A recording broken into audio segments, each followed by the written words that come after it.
ఈరోజు ఈ రకంగా ఇక్కడికి వచ్చి మా వెంకన్న మాట్లాడితే వెంకన్న మీద దాడి, మా భట్టి గారు మాట్లాడితే వారి మీద దాడి, మంత్రి గారిని అసలు సాయించలేకపోతున్నాడు. ఎందుకు అధ్యక్ష?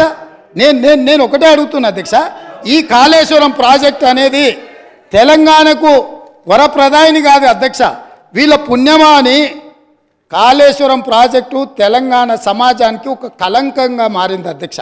ఇవాళ ఈ కలంకాన్ని నిలువెత్తు ఆధారాలు అక్కడ ఉంటే పక్కున పగిలిపోయి రెండుగా చీలిపోయి నేలకు కుంగిపోయి నిటారుగాడపోయి నిలబడితే సిగ్గుతో తెలంగాణ సమాజం తల వంచుకొని పరిస్థితులు కల్పించిన వాళ్ళు ఇంకా నిస్సిగ్గుగా సభలో నిలబడి మమ్మల్ని ప్రశ్నిస్తారా అధ్యక్ష?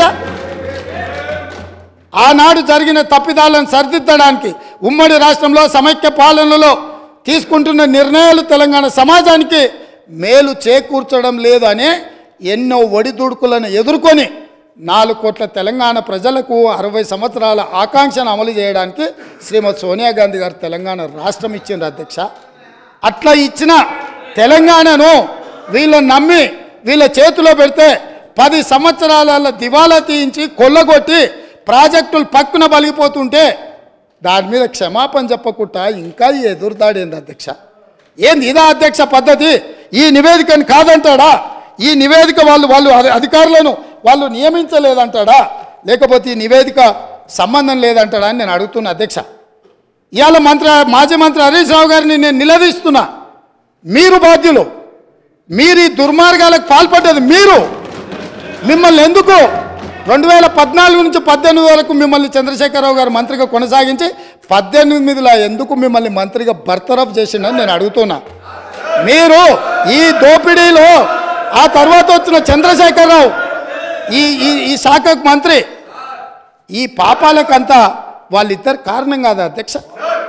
వీళ్ళిద్దరు కలిసి ఈ రకంగా తెలంగాణను మొత్తం చెదలు పట్టించారు అధ్యక్ష. తెలంగాణను మొత్తం దోపిడీ. ఇట్లాంటి పరిస్థితుల్లో ఇంకా కూడా ఈ రకమైన మొండి వాదనలు తొండి వాదనలు వద్దు హరీష్ రావు గారు. జరిగిన తప్పులు సరే, విజిలెన్స్ అండ్ ఎన్ఫోర్స్మెంట్ నివేదికిస్తే వాళ్ళని తిడుతుంది, కాగ్ నివేదికిస్తే వాళ్ళను ఆరోపణ చేస్తుంది, వాస్తవాలను చెప్తే మా మీద దాడి చేస్తుంది. మరి మీరు నియమించుకున్న అధికారులు ఇచ్చిన నివేదికని ఇది కూడా తప్పుడు నివేదికనే అధ్యక్ష? ఇది కూడా తప్పుడు నివేదికనే అంటాడా? అంటే ఎటు పోతున్నాం అధ్యక్ష? మనము ఎక్కడికి వెళ్తున్నాము? ఏం చర్చ జరుగుతుంది అధ్యక్ష? నేను వాస్తవంగా ఏం మాట్లాడుతూ మా మంత్రి గారు మా ఉప ముఖ్యమంత్రి గారు మాట్లాడతారు, చూద్దాము మిత్రుడు ఏమేమి చెప్తాడు. ఎందుకంటే 10 ఏళ్ళ అనుభవంలో ఏమైనా మెరుగైండేమో, ఏమైనా మారిండేమో అనుకున్న. గతంలో నాకు బాగానే పరిచయమో.